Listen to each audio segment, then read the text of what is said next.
د ننګرهار ولایت مرستیال تمیم عارف مومند د تلې په شپږ جلال آباد ښار کې د ختیځ زون په کچه د افغان بیسیم د کال سنټر د پرانیستي په مراسمو کې د مخابراتي شرکتونو مسؤلینو ته سپارښتنه وکړه چې په ښار او ولسوالیو کې خپل خدمات لا ښه کړي او د غیر راجستر شوو سیم کارتونو ویش او پلور څخه مخنیوي وکړي. نوموړي د افغان بیسیم ادارې مسؤلینو څخه مننه وکړه چې د ختیځ زون ولسونو لپاره په جلال آباد ښار کې د خدماتو رسولو په موخه ځانګړی کال سنټر جوړ کړ چې په دې سره به د خلکو غوښتنو ته چټک او پر وخت ځواب وویل شي. هغه د مخابراتي شرکتونو پر مسؤلینو غږ وکړ چې د غیر راجستر شوو سیم کارتونو ویش او پلور څخه ډډه وکړي ترڅو د جرمونو مخه ونیول شي او د امنیت په ټینګښت کې ښه والی رامنځته شي. د همدارس له مسؤلینو وغوښتل چې په ولسوالیو کې هم خلکو ته مخابراتي برخه کې سهولتونه رامنځته کړي او د اړیکو پر مهال ولسونو سره په نرمه لهجه خبرې وکړي او ستونزې حل کړي. د ننګرهار مرستیال والي د مخابراتي شرکتونو مسؤلینو ته د دوی د امنیت ډاډ ورکړ او غوښتنه وکړه چې په ولسوالیو کې د انټرنیټ او نورو برخو کې فعالیتونه پیل کړي. بلا شکه چې فروشات د سیم کارت که څومره زیات وي هغومره به تاسو ته مشتریان خو که څومره کیفیت د یو شبکې زیات وي زما په نظر هغه کیفیت باندې که موږ او تاسو ډېر تمرکز وکړو د هغه فروشاتو نه په کیفیت باندې زموږ ستاسې هغه بزنس ریټرن ډېر زیات راځي. همکاران رئیس صاحبانو د اترا ادارې همکاران ناست دي بلا شکه هره اونۍ دوی زیاتره کوښښ کوي د ښار بازار څخه سیم کارتونه راغونډ کړي چې ولایت مقام تاسو سره په بشپړه توګه همکاره دی ډاډ درکوي درته او په دې برخه کې هر نوع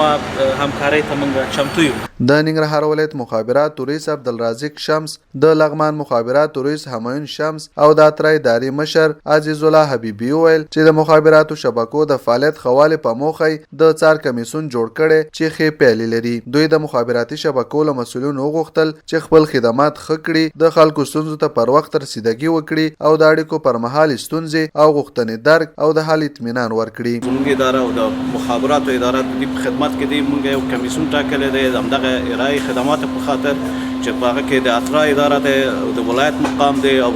زموږ د مخابراتو ټیم دی او جمع د هغه شرکت کولی شي چې هغه ستونزې چې خصوصا په امنیتي ستونزې وي که تخنیکي ستونزې موږ انشاءالله ستاسو په همیش که شپه ورځ وي ستاسو ته آماده یو چې ستاسو سره همکاري وکړو. دا هغه دا دی چې د هغه شکایت یا غږ واورېدل شي او د شکایت او د غږ د اورېدلو لپاره کال سنټر یو مهمه وسیله ده چې د هغه غږ اورېدل کېږي او هغه ته قناعت ورکول کېږي. کولی شي چې دغه مشتریان ستونزې په هره شبکه کې وي په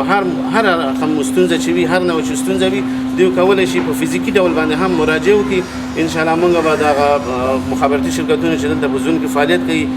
موږ سره همکار دي موږ هم ورسره همکاري کړې. په ختیځ زون کې د افغان بیسیم د دفتر مشر عطاالله ساحل ویل چې د لومړي ځل لپاره د هیواد په کچه دوی په ولایت کې کال سنټر جوړوي چې د ختیځ زون ولسونو غوښتنو ته به ځواب ووایي. نوموړي ویل چې په دې کال سنټر کې 8 تنو پورې کارکوونکي به وګمارل شي چې د ختیځ زون ولسونه کولی شي مرکزي کال سنټر او یا هم دې سره د ستونزو پر مهال اړیکه ونیسي. او ننګرهاریانو ته د کارموندنې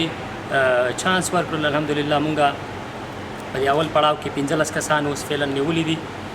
چې هغوی زموږ سره کنټراکټ کورڅ ختم کړي او فعلا د ټریننګ لاندې دي تقریبا دا 2 جمعې کېږي او عملی کار هم شروع کړی. انشاءالله دا کارمندان تر 500 یا 80 پورې به انشاءالله رسیږي او دلته ورته موږ